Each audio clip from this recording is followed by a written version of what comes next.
এবারে একটু খেয়ে দেখা যাক কেমন হয়েছে। মানে এর স্বাদের কোনো ভাগ হবে না, এতটাই টেস্টি। হ্যালো বন্ধুরা, কেমন আছো সবাই? আশা করি সবাই খুব ভালো আছো, সুস্থ আছো। তো আমি সুস্মিতা আবার চলে এসেছি নতুন একটি হেলদি রেসিপি নিয়ে। তো আজকে আমি তোমাদেরকে দেখাবো আমি কি করে হোমমেড প্রোটিন স্যালাড বানাই। তো স্যালাড আমরা প্রত্যেকেই প্রতিদিনই খেয়ে থাকি, বিশেষ করে লাঞ্চে তো আমাদের স্যালাড ছাড়া চলেই না। তো সেই স্যালাড যদি স্বাদে, গুণে এবং প্রোটিনে ভরপুর হয় তাহলে তো তার মজাই একদম আলাদা। তো চলো আমি কি করে হোমমেড প্রোটিন স্যালাড বানাই দেখে নেওয়া যাক। প্রোটিন স্যালাড বানানোর জন্য আমি এখানে নিয়ে নিয়েছি, এখানে আছে শসা, টমেটো, বাঁধাকপির মাঝখানের অংশটা, আর আছে পেঁয়াজ। তোমাদের কাছে যদি গাজর, বিট এগুলো অ্যাভেলেবেল থাকে তোমরা কিন্তু সেগুলোও দিতে পারো। তো প্রথমেই আমি শসা ছুলে নেব। শসা ছোলা হয়ে গেছে, এবার আমি কেটে নেব।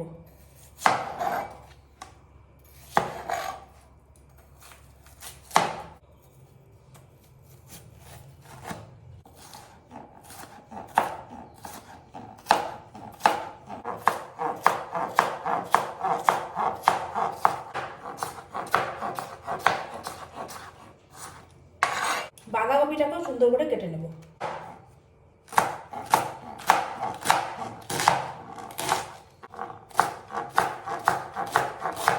টমেটোটাও কেটে নেব।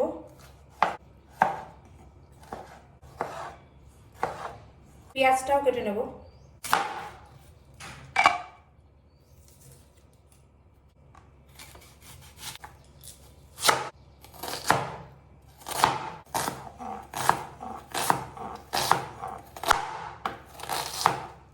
একটি কাঁচা লঙ্কা নিয়ে নিলাম, এই কাঁচা লঙ্কাটাকেও আমি সুন্দর করে কেটে নেব। আমি নিয়ে নিয়েছি এখানে হোমমেড পনির। এই পনিরটা আমি কিছুক্ষণ আগেই বানিয়েছি, এটাকেও আমি সুন্দরভাবে কেটে নেব।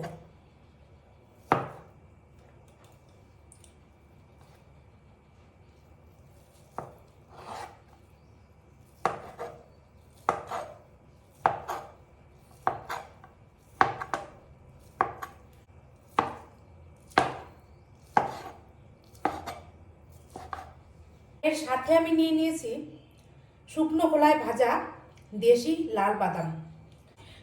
ড্রেসিং করার জন্য একটা সস বানিয়ে নেব। তো এখানে আমি প্রথমেই দিয়ে দিচ্ছি লেবুর রস,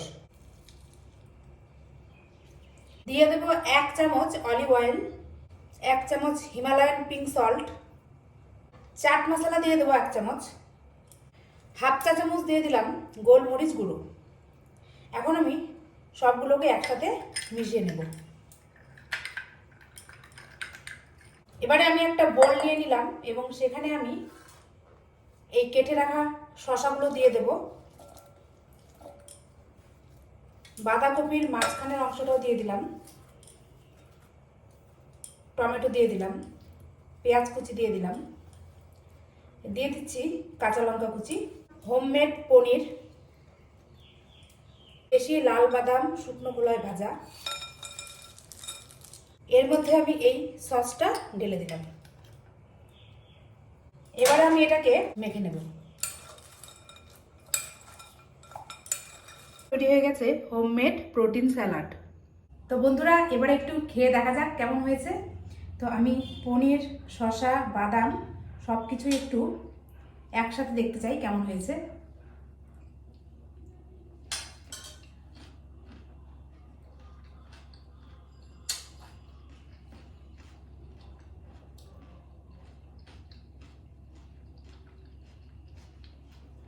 দারুণ দারুণ, মানে এর স্বাদের কোনো ভাগ হবে না, এতটাই টেস্টি হয়েছে। তো এটা কিন্তু একটা পরিপূর্ণ খাবার। এই 1 প্লেট স্যালাড খাওয়ার পরে মনে হয় না পেটে আর জায়গা থাকবে অন্য কিছু খাওয়ার, এবং সত্যি এতই টেস্টি হয়েছে যে বলে বোঝাতে পারবো না। এরকম হেলদি রেসিপিস পেতে এবং হেলদি লাইফস্টাইল সম্বন্ধে বিস্তারিত জানতে অবশ্যই সুস্মিতাস হেলদি লাইফস্টাইল চ্যানেলটি সাবস্ক্রাইব করবে আর বেল বাটনটি অবশ্যই ক্লিক করে দেবে। তো ভালো থেকো বন্ধুরা, সুস্থ থেকো, আবার দেখা হচ্ছে নতুন কোনো হেলদি রেসিপি নিয়ে।